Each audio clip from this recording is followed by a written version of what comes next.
Deuteronomy 31 verse 6, Be strong and courageous. Do not be afraid or terrified because of them, for the Lord your God goes with you. He will never leave you nor forsake you.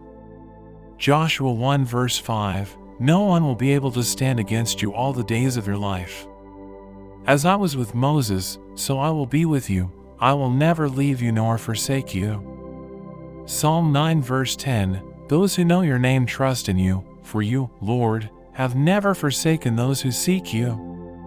Isaiah 41 verse 10, So do not fear, for I am with you. Do not be dismayed, for I am your God. I will strengthen you and help you. I will uphold you with my righteous right hand. Lamentations 3 verses 22 to 23, Because of the Lord's great love we are not consumed, for his compassions never fail. They are new every morning, great is your faithfulness.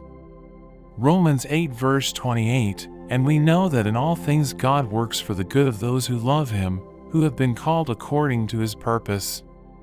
Hebrews 13 verse 5, Keep your lives free from the love of money and be content with what you have, because God has said, Never will I leave you, never will I forsake you. Psalm 37 verse 25, I was young and now I am old, yet I have never seen the righteous forsaken or their children begging bread. 2 Timothy 2 verse 13, If we are faithless, he remains faithful, for he cannot disown himself. 1 Thessalonians 5 verse 24, The one who calls you is faithful, and he will do it. Thank you for watching. I hope you enjoyed the video. If you did, don't forget to like and subscribe to the channel. See you next time. God bless you.